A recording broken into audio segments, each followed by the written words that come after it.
एक पिता अपनी 4 वर्षीय बेटी मिनी से बहुत प्रेम करता था।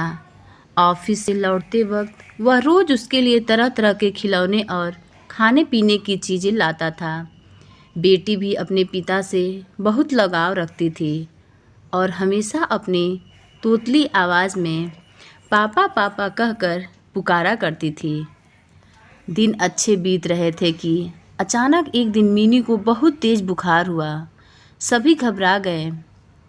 वे दौड़े भागे, डॉक्टर के पास गए, पर वहाँ ले जाते मिनी की मृत्यु हो गई। परिवार पे तो मानो पहाड़ ही टूट गया और पिता की हालत तो मृत्यु व्यक्ति के समान हो गई। मिनी के जाने के हफ्तों बाद ही वे न किसी से बोलते न बात करते, बस रोते ही रहते। यहाँ तक कि उन्होंने ऑफिस जाना भी छोड़ दिया और घर से निकलना भी बंद कर दिया। आस पड़ोस के लोगों और नाते रिश्तेदारों ने उन्हें समझाने की बहुत कोशिश की, पर वे किसी की ना सुनते। उनके मुख से बस एक ही शब्द निकलता, मिनी। एक दिन ऐसे ही मिनी के बारे में सोचते सोचते उनकी आंख लग गई और उन्हें एक स्वप्न आया। उन्होंने देखा कि स्वर्ण में सैकड़ों बच्चियां परी बनकर घूम रही हैं। सभी सफ़ेद पोशाक पहने हुए हैं और हाथ में मोमबत्ती लेकर चल रही हैं। तभी उन्हें मिनी भी दिखाई दी। उसे देखते ही पिता बोले, मिनी मेरी प्यारी बच्ची, सभी परियों की मोमबत्तियां जल रही हैं, पर तुम्हारी बूझी क्यों है? तुम इसे जला क्यों नहीं लेती?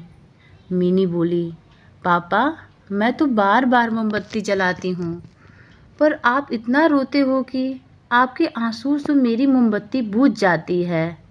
ये सुनते ही पिता की नींद टूट गई। उन्होंने अपनी गलती का एहसास हो गया।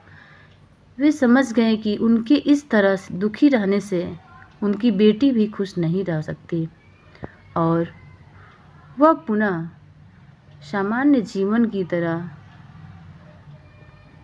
बढ़ने लगे।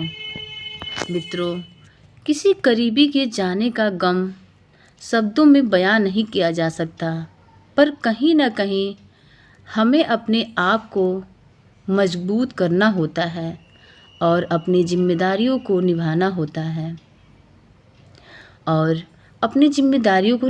होता है और शायद ऐसा करना ही मरने वालों की आत्मा को शांति देता है। इसमें कोई संदेह नहीं कि जो हमसे प्रेम करते हैं वे हमें खुश भी देखना चाहते हैं अपने जाने के बाद। दोस्तों, बुझी मोमबत्ती स्टोरी आपको कैसी लगी? अगर ये स्टोरी आपको अच्छी लगी हो तो प्लीज़ मेरे चैनल को सब्सक्राइब करें, लाइक करें और कमेंट करके ज़रूर बताएं। थैंक यू दोस्तों।